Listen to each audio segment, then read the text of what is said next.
Hello, everyone. I am so excited to be here today with Paul Johnson. Now, Paul is someone that I would consider not only a role model and a professional that I look up to, but also a friend. Paul and I had the opportunity to connect a while back, a couple of years back, when I was looking into a networking type group. And from there, we had a one on one and we just really hit it off. We share a lot of similar passions for both leadership, but also music and faith. And so it's really fun to stay connected with Paul. And so, Paul, why don't I turn it over to you? And if you would tell us just a little bit about your background and who you are. Who am I? I guess I'm just the guy that needs grace most of the time. As we've talked at length sometimes about that stuff. At this moment in time, husband, father, grandfather of six wonderful kids, from 17 to 1. Got 4 sons who are in different parts of the country, but we stay pretty close. We get together a few times a year. Family's important. Grew up in the Great Lakes area in upstate New York, and so I know what real winter looks like. Not quite as bad as maybe yours, but still pretty bad in consideration of where I am now in Northern Virginia. And I've had lots of things going on in my life. Short stint in pro football, played almost professional softball. I say almost because we played so much it felt like that. And sports is a big part of my life, as well as my kids. Self-employed at different times, so understand the responsibility part of that. And it's all well rounded out to who I am today, because I completely believe that you're a composite of your experiences and how you've grown and lived throughout the time. So, but if somebody says, who are you? I mean, ultimately today, I just need God's grace, and that's who I am. It's a guy who needs his grace. Well, that's beautiful, Paul. And you brushed over it real quick, but you did mention that you were in pro football. Tell our audience what team you played for. So I had an opportunity to try to play for Buffalo, but this was a very long time ago, and because I'm old, so I was in their camp for two years in a row. They brought me back, but didn't quite make the last cut. But it was a wonderful experience, and still am acquainted with some of those guys that were already veterans or were playing and have played, and a couple have coached in the NFL after playing there. So it was a great experience. I think in retrospect, it wasn't what now today. Back then, I didn't think it. I was in my early 20s. It was God's plan to not have me do that. I still played minor league football for about 7 years, but as a result of that kind of level of play, which means it's not really, you don't get all the conveniences and niceties, and even in the pro game back in that time. And then I continued to play adult sports through most of my life until in my early 40s, and my body got pretty beat up. And if I had probably been in the NFL for any period of time, it would have got beaten up a lot worse. And my friends and some of these guys that I've stayed acquainted with, they're examples of that, where they're in way worse shape. And I'm feeling it every day today, a long time later. So that wasn't what he wanted. There's other things that went on in my life, including almost coaching college ball and maybe going to coach football, but not doing that. And it was, again, back to retrospect, it's not what he wanted me to do. I wasn't really praying for him to tell me what to do at that time. He just did it and took the opportunities away. So here I am where I'm at today, and really wouldn't change much for it. Wouldn't change. Well, Paul, let's just dive right into that with your faith story. I want our audience to hear a lot more about your journey and how you really not only discovered your faith, but also throughout the years have gained strength in being a stronger Christian today than you even were not too long ago. So why don't you just go ahead and go that route? I will. And thanks for that opportunity. Today I have some extreme weaknesses, and he relieves them sometimes, and sometimes he doesn't. And those weaknesses that still stay with me are mostly generally anxiety. And I try to pray it away. And it's it subsides, but it doesn't completely go away. And I get frustrated with myself. So I start out with that, because this journey, what went on in my world was, hasn't left me in this perfect being, because we're not perfect, hasn't left me in this perfect psyche or this perfect ability emotionally. I struggle, but what I have learned to do was, even when I've had those prayers of, Lord, just give me wisdom and take this anxiety away, it's literally just driving me out of my mind. It subsides. It doesn't always go away, because the situation that's provoking it is still there, poking at me. Satan's poking the stuff and saying, see, it doesn't work, but it does work. So born and raised in a Catholic house, went to Catholic grade school, went to all boys Catholic high school, altar boy, kind of I don't know, there's a blind faith kind of thing. You just accepted things. So sometimes I knew some of these things weren't quite right, but I wasn't sure. One of the things I'm grateful for is that at an early age, like second grade, they teach you about the Trinity. And as an adult, and as an older adult, trying to understand the Trinity is completely impossible. And we just don't have the ability to do that. But as a second grader, when you're 7, to understand it, it's literally completely impossible. So they talk about it being just an acceptance of it just is. And there's a lot of that in being brought up Catholic, of it just is. But I'm grateful for that, because I don't have the struggles that I've seen some later in life Christians, people who came to Christ as adults with education and knowledge from the world, to have to rationalize either scientifically or emotionally the Trinity. It's just, to me, it's just is. I don't know what to say to you. I understand that it's there. I don't understand how it works, because we're not supposed to. So that then I get out of high school, and then the rest of that kind of goes away, as far as being intimately involved in the Catholic Church. And it's kind of like the 3 times a year attendance, Easter, Christmas, and I forgot what was the other one. My mother used to always make me go. Anyway, Maybe Palm Sunday. Palm Sunday, but probably Palm Sunday. So I stumbled through life. I made tons of mistakes. I had some successes, but I didn't know what my mission was. I never really said, I'm going to go to school and be this and do this, and I'm going to be that. I mean, I think losing out on the football opportunity probably was a lot of that. I'm a kid growing up in the 70s. I'm going to be a football player. That was the only thing that was on my mind, And the Jesus Revolution, which is very popular as a subject today because of the movie, but also the thoughts back to that. I was in some of that, and as a result of watching the movie with Chuck and Greg, I remembered back to that time in my life when that became more of a oh wow, there's those Jesus freaks, and the born again thing and all that was nuts. And then as a young man that I had worked with as a doorman in a college club, who later on hired me to work with him in a manufacturing distribution business. And his name was also Paul. And we, to save money, would sometimes drive together to different cities within our region of where we were working, but it was his company. And he prayed all the time, and he had his Bible with him, and he was attempting to bring me to Jesus 2 or 3 times. And I'm just not there, but I just refused it.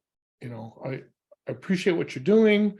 I like what you're doing, but that's not for me. And it was really that final prayer step, So God was knocking and I wasn't answering, and so that we'll fast forward a few more years, and I had been into the career that I'm still in today, which is in mortgage originations and management, and was working, and the guy I was working with was had opportunity for him and I to start a home building company. And before I was in mortgage, I was in construction. I had my own construction company for a number of years. That was part of, I didn't know where I was going. I didn't have a mission. That whole company that I had, I started out with me and one person. And when I sold part of it and got out of the business, I had 48 people working for me and we were grossing millions of dollars a year. And that was not my plan. It just happened that way. And it was somewhat stressful, and I wasn't calling on God enough. That was for sure. But we had this. He asked me if we wanted to do this building thing, and I said, okay. And so we started a home building business, and we built a great number of homes together. And I had to have somebody hired in the office. And this wonderful woman that came into my life was a very young woman. At the time, she's probably in her early 20s. Her name was Julie. And Julie's story to me, it got my attention because she had been a bad teenager in a lot of respects. Nothing criminally, but she just was disrespectful and just doing things she shouldn't have been doing. And one day, somehow in her story, and I'm really condensing and paraphrasing because I don't remember it that well, because this was a long time ago. This was like 30 years ago. She said, I just woke up and I knew if I didn't do something, I was going to die. And so I had been introduced, and I just prayed that prayer to God to help me, and Jesus come into my life. And 2 hours later, a friend of mine who's a born again Christian called me up and said, hey, there's church tonight. You think you might want to go with me? And that was the beginning of her journey. And her complete focus was on Christ after her issues. And I can even remember having that kind of slang, so to speak, phrase when stuff would happen and say, oh my God. And she was saying, yeah, well, he's mine too. Every time I said that. And so one day I asked her, I said, what is all that about? She goes, well, I just want to remind you that he's my Lord too. But I don't think you're saying it like you're calling on him to help you. You're just saying it out of almost a disrespect thing. It's like, whoa, so she had my attention. I was polite about it, but I was a little frustrated. And then, but she's the one who introduced me to Calvary Chapel, because she was attending a new Calvary Chapel had been seated in Rochester, New York. And my pastor, Dan Crespo, was the man I met there. And I helped them because I had a financial background and this building background, do a number of things to grow the church structurally. And they moved and took a bigger building, as they often do. And but still was not, that kind of was a little bit before what happened almost next. I'd only gone once or twice before I got really involved and got them involved with making a move. And Greg Laurie was coming to town on a harvest crusade. He was traveling then, and he was going to be at our big arena there in Rochester that houses hockey and concerts and that. And she asked me if I wanted to go, and I'm like, I was pushing back. And she goes, no, it'd be great for your whole family. You should bring everybody. And Lou Graham is going to be performing. And I went, Lou Graham's performing at a Christian outreach thing? And she goes, well, yeah, he's a Christian now. And why? I said, well, I know Lou. He went to the same high school I did. He was a few years ahead of me, and I watched his beginnings in the music business, before he got big with Foreigner. Okay, we'll go. So I talked to my wife at the time, which I didn't know was struggling like she was with substances, but nonetheless, and our boys, and we all went. And it was, that invite was it was just amazing. And Greg did an altar call. And my youngest son started to go down, and then he turned around and he goes, "Aren't you all coming?" And went right with him, and we all went down. And I really thought, because at that point I knew about my wife's issues and struggles, is that this was going to be great, because it's just going to drop it all off her, and she's going to be free, and then we're going to be able to be this nice family, and everything's going to go on wonderfully. And as most people should know, that's usually not what happens. Certain aspects of your life improve greatly, but you're going to struggle in others, maybe more so, or some of those same struggles, because we have free will, right? So if she doesn't really want to stop, she's not going to, and I had to accept that later on. But we came up and we got Bibles and we got hugs, and we're all like, "What's going on?" And we started going to Calvary on a regular basis, and on Wednesdays and on Sundays. And he did a great job, Dan did, with that body, because we, like, every Sunday after we only had one service at the time, there'd be a cookout right outside the church, and everybody bring food, and it was just always a blessing. It was always great.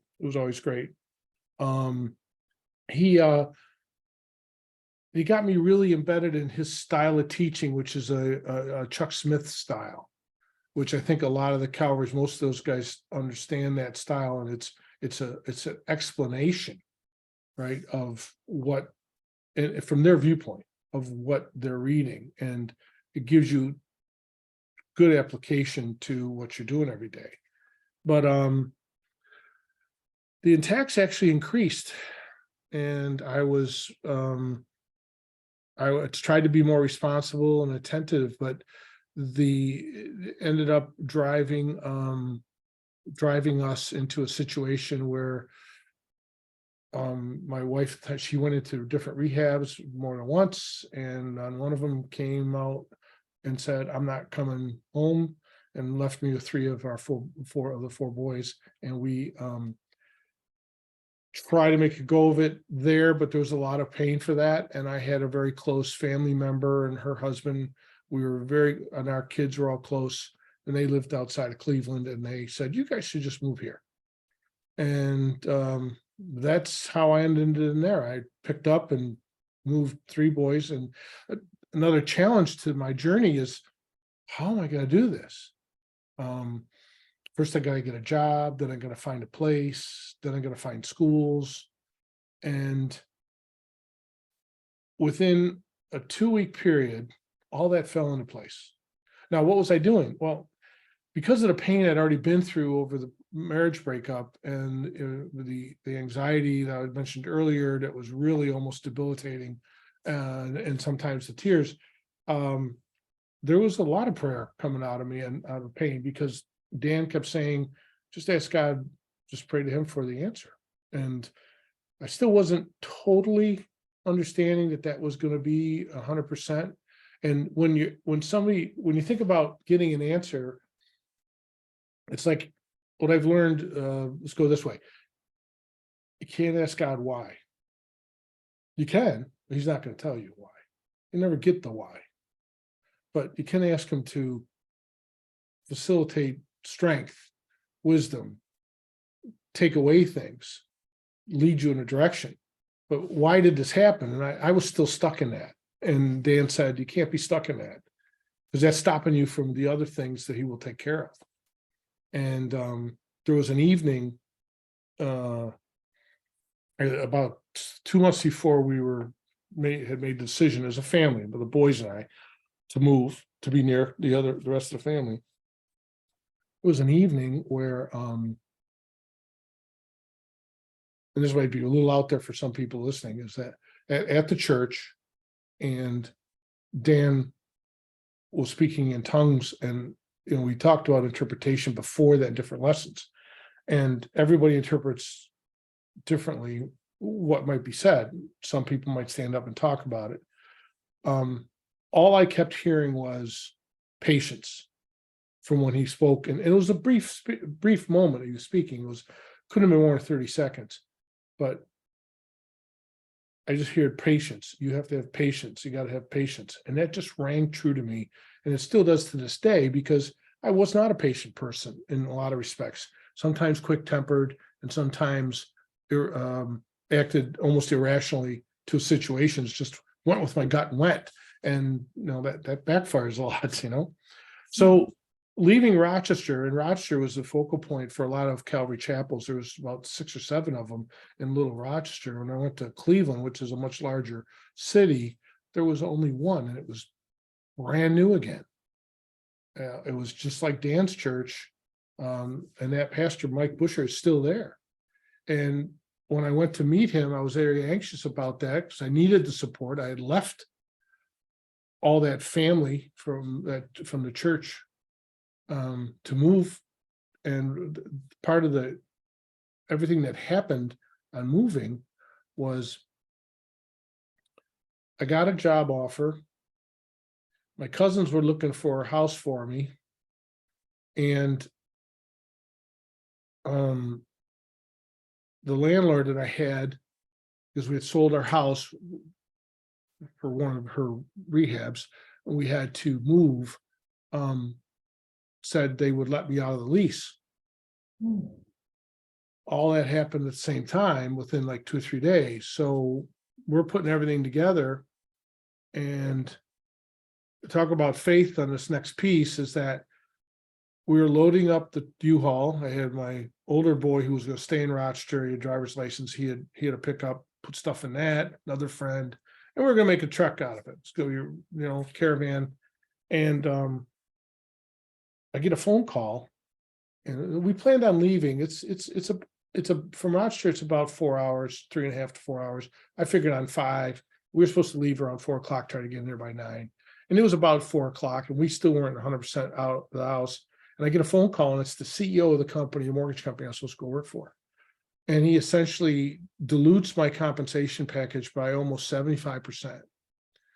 Now, he said that the person who hired me was no longer with the company, and they didn't have the authority to give me an offer letter they gave me. And so here's where it was.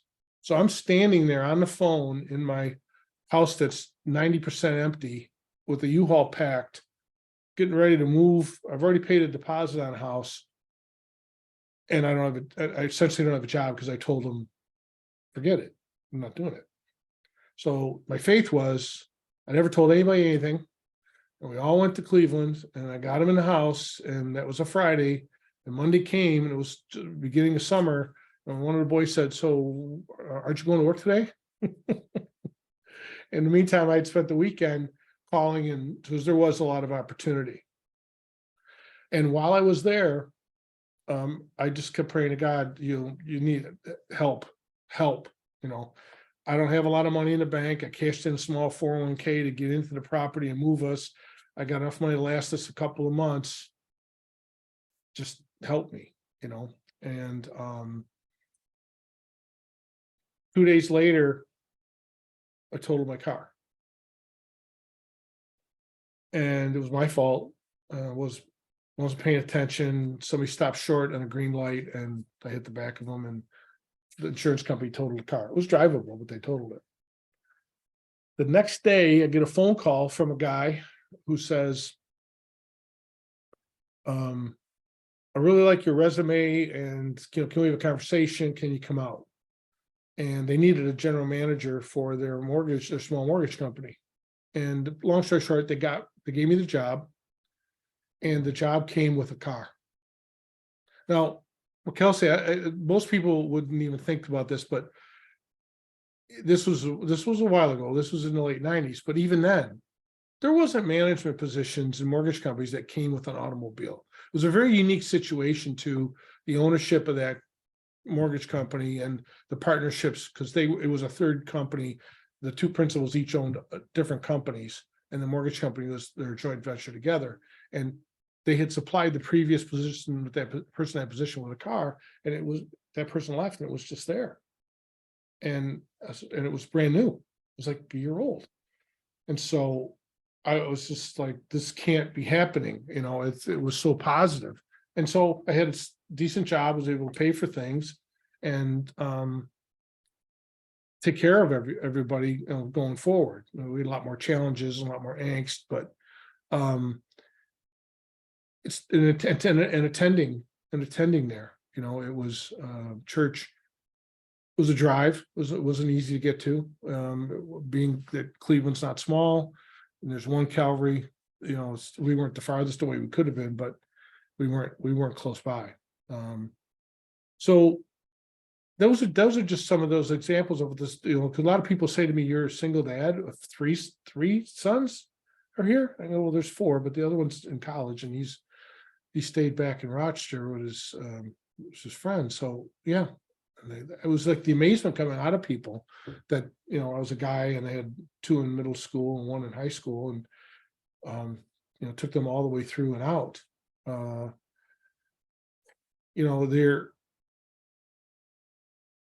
It was just no way to make that all work without his guidance. And I had lost temper moments, and I had frustration moments, and I had anxiety moments because of the unknown. I inserted myself into the school system and coached football for the high school, and all my boys played. So I was known as Coach J in the school, so that restricted them from getting out of line too much, because all the teachers knew, and the head coach was in the building, and so was a number of the other coaches. So they didn't like that. They're like, "We couldn't get away with anything." I said, that was the whole point. I was your age, and it wasn't that long ago, or at least it didn't seem that way. So to help you stay in line, then we couldn't afford you to go to all boys Catholic prep schools that were here that would make you stay in line like they did me. But that was part of it, but also to be near them and the sport and they're playing, and being with them on all those things. That made that through that. I'm just trying to think of some other points to that. The attacks increased at times. He was trying to derail me. Satan was. There's no doubt about it. I felt more responsible. I felt like I was attentive to them a little bit more. It was phenomenal remembering back to Greg and even some other events. For instance, while working with Dan in Rochester, he asked me, he goes, "Look, Calvary Chapel Pastors Conference is going to be held at the Finger Lakes in Canandaigua, New York. Why don't you come?" I'm like, why would I go? He goes, "It would be okay. It might be a little heavy at times, but you really learn a lot." And what I didn't know, that he told me years later when I revisited him, was that he was hoping the light would come off and I would try to be a pastor. And I don't know what he saw in me, but he saw something at the time. I still, it's interesting. I look back. So I go there and I tell this story because it connects me to Chuck Smith and Greg and a bunch of other amazing teachers, because even though it was the East Coast Conference, John Corson from Oregon was there, Raul Reese was there, Ray Rosales, and of course, Bill Gallatin was the kind of like the East Coast senior guy, because him and Chuck were very tight, but he knew some of the principals like Greg. He and Greg hung out a little bit in Southern California, so he was part of the hippie thing. They were all about 5-6 years older than me, and so I go there, and it's Kelsey's drinking from a fire hose. There's so much going on and so much depth, but I ended up I have the whole conference on cassette tape, and I've kept it, and I'm going to break it back out, because you actually instilled in me this memory that I'm about to finish, and made me remember I have them. So I'm going to get them converted, and I want to listen to them, because Chuck was there, and that's where we met him. But this one of the days we were all going to go to lunch, and Dan said, come on to lunch with us, guys. What guys? Some of the guys are going. Okay, where are we going to go? Well, there's a Rochester-based grocery store chain that's actually quite big now. It's called Wegmans, and they had one of their newest type of stores right near where we were.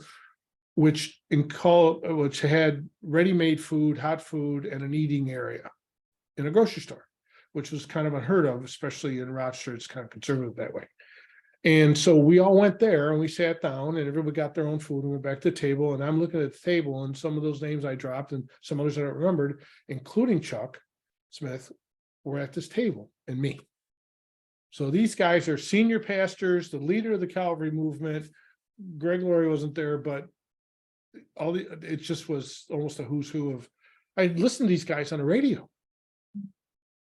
And so I remember sitting there and we just ate and we had to get back. We got back and fast forward to, I think it was about 5 or 6 years later, I find myself in Costa Mesa on business, California.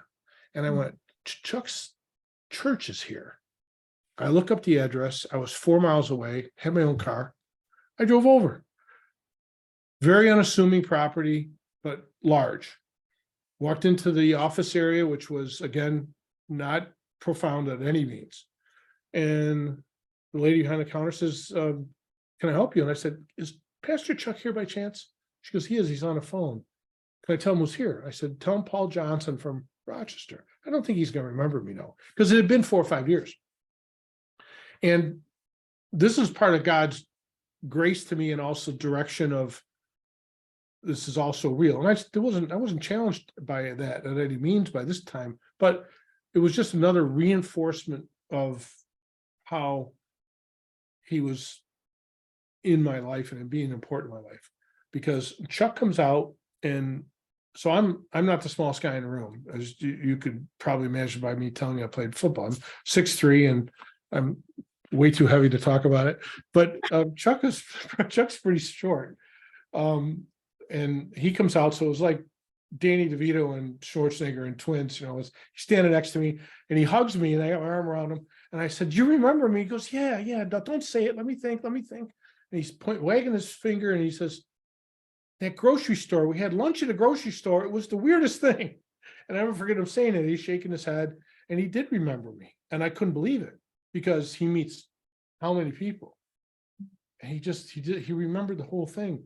And so he took me on this mini tour for about 25 minutes. It was super gracious. And then he had to get back to something. And I walked out of there walking on clouds, just because that was my Chuck Smith engagement on another time, another one-on-one thing. So in retrospect to the movie, I appreciate Kelsey's adaptation of who he was, because he's got a lot of it down pretty good. And I went back and revisited some videos of some of his teachings, and Chuck's style, which is what they all try to emulate, or most of them, is very unique. But he brings everything to modern day, say, nomenclature and verbiage, so that you can relate to what the story is trying to tell us. And that was part of my journey's basis, because as things have gone on today, praying consistently is the key. And when we think about that back into our understanding of the Trinity, when they're talking about praying consistently, unceasingly, I think is the words that most often translates into, they're not talking about, in my mind, we're sitting there 24 hours a day praying. That's not what they're talking about. But they're praying in every aspect of what you're about to do. And I can't do it. I can't. We all fall short. I fall short. I can't do it. But that was a message that was coming out, was if you try to be grounded enough that the good things, constantly thank him for the good things and thank him for the rough things, but be thankful. And as I go through a couple of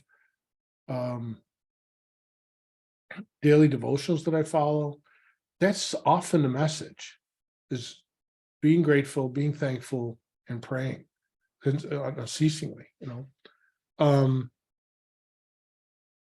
trying to think if there was another point to the next, because what ended up happening was, I went through collapses in the mortgage business, companies folding out from underneath me, and what was just constantly being reminded of, just tell God what you need, ask him for strength, ask him for wisdom, ask him for a resolution, whatever you want to ask him.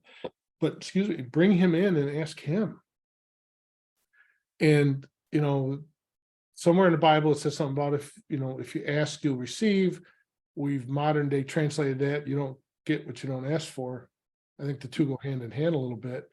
If you're, we have free will, we have free choice. And if we're freely praying to him for those things, and this is a big piece of what I've learned over the years. But I always feel like I could pray more. And often saying, as your will be done, but not mine. I think if we recognize that as the point being, because we are inertly selfish to our own self and what we want. So at this point, in after Cleveland, I say after because when one of these mortgage companies I was working for, and I had a very large territory folded, I had a rental townhouse in Northern Virginia, and I still had my pretty large house in Cleveland. Only one of my sons was living in it at the time. And, it was a nightmare.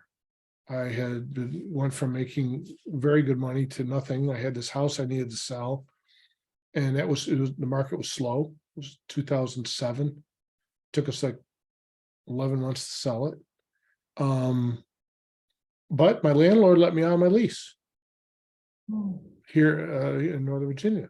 That was $2,400 a month. And then I ended up with a job here. And as a result of somebody else I used to work with in the company that folded. All these things that as I look back to that, he's watching out for me, including to the home I live in today. And if somebody had said to me, I live in Loudoun County, okay? A lot of people know about it. It's infamous, unfortunately. We've got a lot of work here, and we need God here badly. But it's also if it's not number one, it's number two of the most of the richest counties in the country. This beyond Orange County, California, and Fairfax is right next to us. And it's one or two, we're one or two with them usually, and then once in a while Orange. But so there's a lot of affluency here, and with that brings a lot of struggles. And so real estate's extremely high. It's not San Diego high, but it's pretty high. So the kind of home I'm in today, my point is, if somebody told me you're going to be in that kind of home, it's at this point in your life, which we've been here for 12 years, I would have said, no, that ain't happening. I can't see that happening, but he did that by his grace, because for some reason he wanted me to be in this environment and to be in this area. Not sure why. And that hasn't been revealed to me, because remember what I said earlier, can't ask. Don't ask why, right? I think that if you tell him what you want, and leave it up to him, he takes care of you in his own way. He doesn't take care of you in your way. And I end up finding that out because as I went in and out of the mortgage space, because I tried to go into a consultant piece, which because that's how we met initially. But I got pulled back in, and there's been a reason, and I'm not quite sure again what's the why. I don't know, but I do feel comfortable, and I do feel peaceful at the path that I've been going, because I haven't been forcing anything. And in my youth and even into my 30s, I forced myself to go in certain directions. And this was just like, look, here it is. If you want me to go this way, open the door. If you don't want me to go this way, show the door you want me to go through. And I went where he sent me. I've been through cancer. I've been through joint replacements, and I've been through depression. And I've always had the ability to continue to provide. I think one of the biggest things that we can pray for as a human race is this combination of patience, wisdom, discernment. Because if you can bring those things in and ask God for those, I think your life can be extremely joyous. whether you have nothing or everything, whatever everything is to the person. And that's something I definitely learned. And I remember back going to Dan's church when I first went in there, and I wanted what they wanted. There was a peacefulness about a feel. People were calm. Nobody was that strong financially, and we weren't either at the time, but everybody just seemed happy. And it made me want to go back. And everybody was happy to see me walk in the door. My dad suffered some health issues, and he had to stay with us for a while. And he is again brought up in the Catholic Church, but existed in the Catholic Church through his whole life. So, but he had struggles with some of the theology. And he talked to me about it later in life. So he had this health struggle. He had a surgery, lower extremity surgery for vascular issues. So he had to be in a wheelchair to go anywhere for about 2 weeks. And one of the assistant pastors was a former city cop at the church, and my dad had been a cop, and his brother and brother-in-law both retired from the police force. So there was this connection. When I brought him to church, I asked Tony, was his name, would you help me? Because we had to pick my dad up in the chair and walk up 2 steps and then go up another step to get in. And so he comes over, he says hello to my dad. He goes, what are you doing? I go, Dad, Tony used to be a cop. He did. All of a sudden now they got a connection. And we go to church. My father sits in there now. Any kind of non-denominational service in comparison to the very structured, ritualistic Catholic Mass, it's a big difference. Especially in the beginning when there's so much of the music and it's more modern stuff, even though the Catholic Church stepped into that a little bit. I was worried about my dad and what he was going to think. And I look over at him, and during the worship time and the songs, he's sitting in a wheelchair, but he's tapping his foot to the music. I was like, really? So he hears the message and all that, and Pastor Dan comes over to him and was really kind, and everybody's come up to him. He's an older man in a wheelchair, and he was with me. So they were being very gracious to him. And so we get him in the car, and then, so what'd you think? He goes, everybody's so happy. Everybody's so friendly. What's going on? What's the secret? I go, they just are. That's something that we've noticed from the beginning.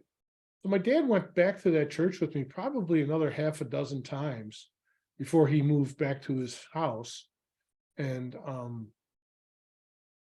he went a few more times after that, but it was a bit of a ride. And as he was a little bit older, but there's another vision of what was like. I was in it and didn't even realize it.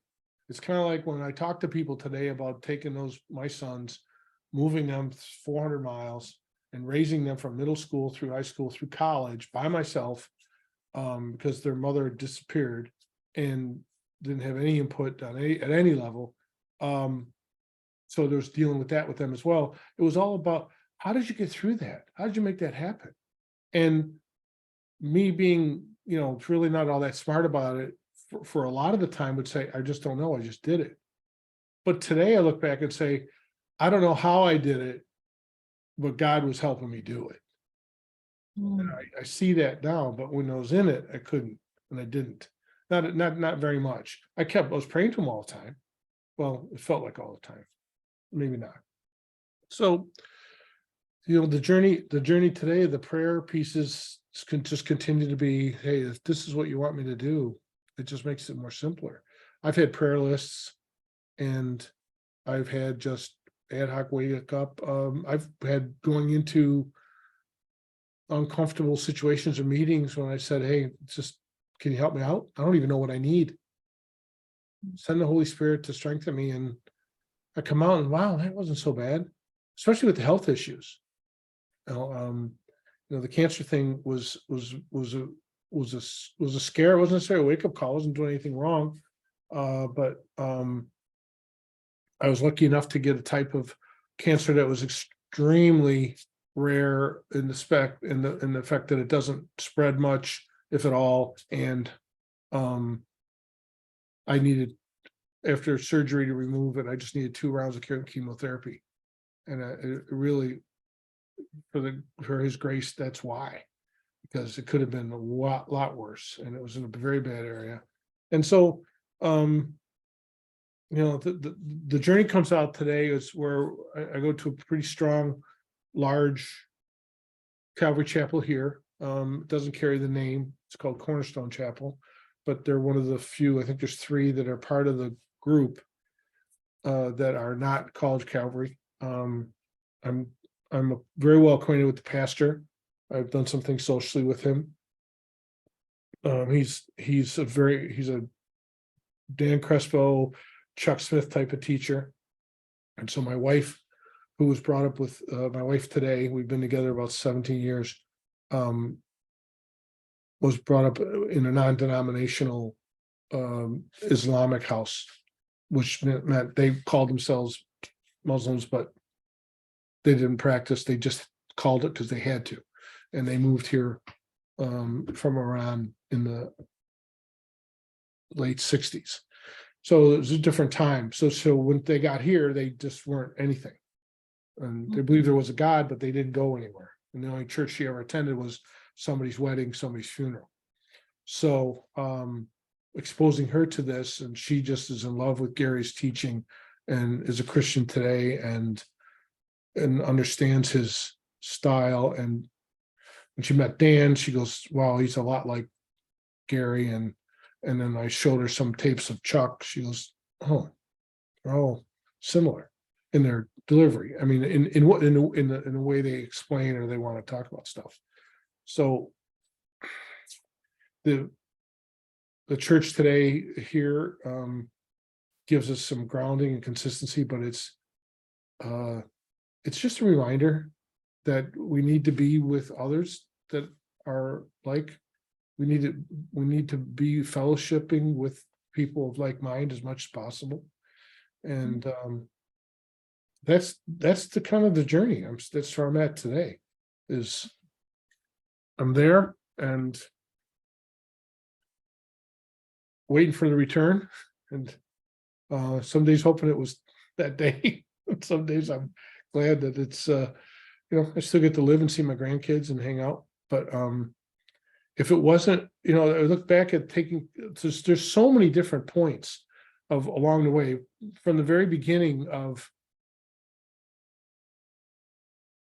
understanding who the hippies and the Jesus freaks were when I was in my 20s. And then my friend Paul, who got me, and he opened the door to me, and he sat right with me in this room and said, just say this prayer and you're going to be so freed. And I refused it, and then the next steps, and Julie's influence and her getting me to go, and then me and seeing Greg and meeting Greg because he came to the floor. And then everything that's kind of happened after that was, there's no doubt in my mind that God is watching over me and my family consistently, and maybe and his reasons are his, but I'm grateful for that. And today he hears from me a lot. I think maybe he's hearing from me more than he wants, because I'm constantly, how are we going to get through this one, or help me with that? But I think that's part of that praying and unceasingly.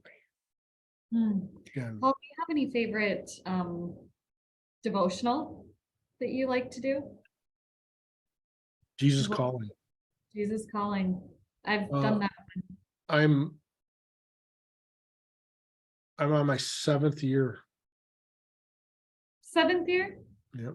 I have the book. I had the book, and now I do it on my iPhone every morning.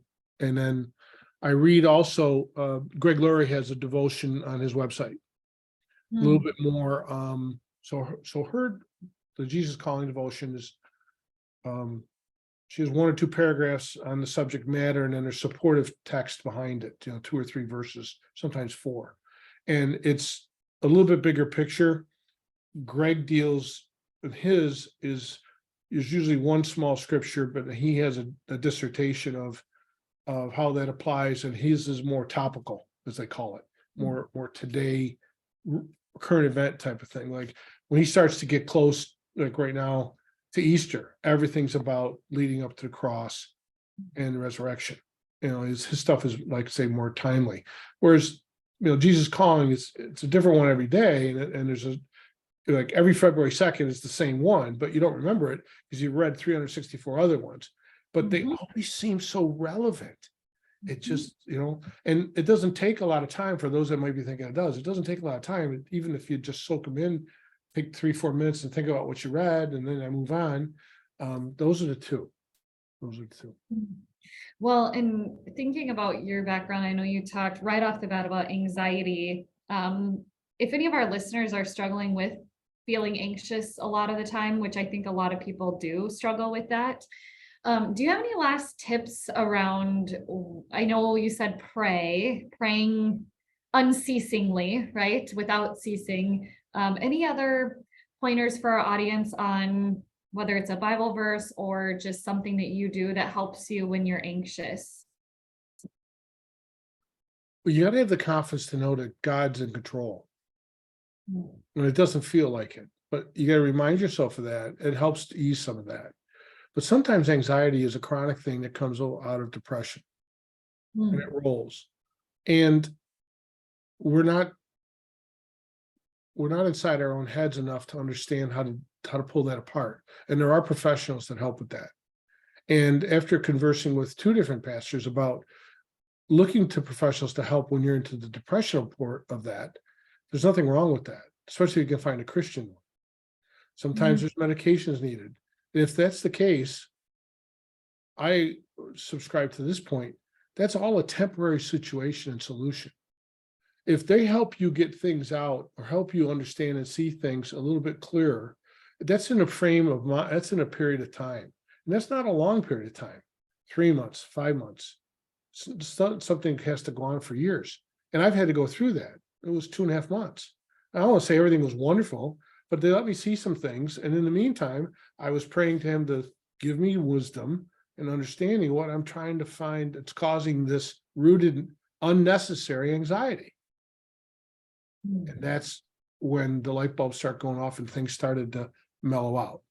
Because a couple things would come up, we understood a few things, and a lot of it is anticipation. And it's false anticipation as to what the events that are coming and causing the anxiety are going to, what the results are going to be. And you think things are you think of the worst, and they end up never getting that bad. But there are people, and one of my sons suffers from this, they get all anxious and they get anxiety ridden, and they don't know why, and they can't get to it. And they can't get to the root yet. And they really don't have that much going on to understand what's causing it. But usually anxiety is because something that we're anticipating is going to happen, and 90% of the time, or even more, the worst of what we think is going to happen never happens. And if you get God on your side, it certainly isn't going to. So that's I pray that those people that are going through that could try to find a way to understand, use every resource you've got, and keep God in front of you. And you can't sit down or get down on your knees and pray a prayer and have it miraculously gone completely. It's just not normal. It doesn't normally happen, but you will get relief. And now you can try to figure out, why that was really ridiculous. I was so anxious for that, because it still happens to me today. It's in small bites. I get a little anxious about something that's going to happen. I go in and do whatever I got to do, and I come out and like, what happened? Because as soon as I walked in the door on this thing, whatever it was, and I just went on autopilot almost and did what I had to do. And then I wasn't anxious doing it. And when I walked out, gee, I was all worked up for that. And now it went great. And why was I so worked up? And then I get almost upset with myself for letting myself get that way. And I started recognizing that. And that's the point. Just if you see that, then you can realize, last time you thought like this, it was not eventful. So don't think like that. Try not to. Please, God, try to help me think not like that. That's great. Well, Paul, I guess as we look to close, how can our listeners support you and be in touch with you? What can we do to support you in your journey? Pray for me. Obviously, pray for you too, because we all need it. But Supporting me in the journey of continuing to be just a Christian father, a grandfather, husband. I don't know what more than prayer, because from a supportive position, of business and what I do, and I still do some very low level consultative pieces on communication and leadership. And God's part of that.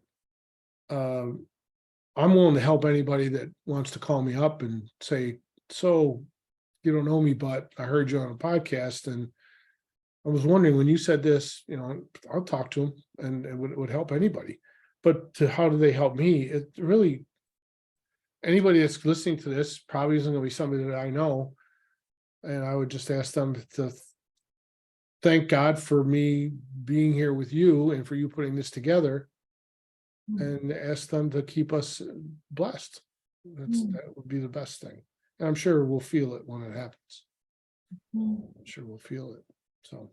Absolutely. Well, Paul, this has been such a joy. Your story is so inspiring. I took down quite a few notes just thinking about, one of the things that you said that really stood out to me was just not to force things to happen. If it feels like it's not meant to happen, that's probably a sign that God's opening a different door for you. And I think just thinking about prayer and using prayer to lean on when we're having a tough time. I think your story about, even the whole car thing, I'm just thinking, gosh, how in the world that you happen to get a job that comes with a car, and your car had been totaled a couple days prior. There's so many pieces that you shared about your story that it's very obvious that God had a role in every single step of your journey. He was blessing and taking care of us, and that's what I had asked for earlier on, but I wasn't asking every day. I wasn't praying unceasingly, so to speak, back then. I don't even do it well now, but I do it better than I used to. But he was, as I look back at that, it's like it became this. I think because of the struggle and the devastation of their mother leaving and everything going on. She wasn't dead, so that made it almost worse, because they knew she was out there and she was not communicating and was not. So I had to be it. I had to be all of it. And he just made sure I had enough to be enough. And I didn't even realize that was going on, but he took care of us. And so his grace was all around it. So you made me think about all that. And, I do think about some of it, but not in encapsulated like this. So I'm flying pretty high right now because of the feelings about how, wow, if you look back at all that and how all that happened, because when I started this journey, and moved them, we're talking about 25 years ago. So I was already in my early 40s. So some people out there who are in their 30s or 40s and thinking, what's the sense? Oh, there's a lot of sense. You got a lot of life to live, and you got a lot of things to do yet. And he's got a plan. You just got to ask him for it. I love that. Just got to ask. Thank you so much, Paul, for sharing your faith story with us. I'm so excited we had an opportunity to do this and record this in a podcast form. You have a story that's worth telling and sharing, and I'm so honored that you took this time today to be with me and have this conversation. And I'm sure that our listeners have really enjoyed it as well.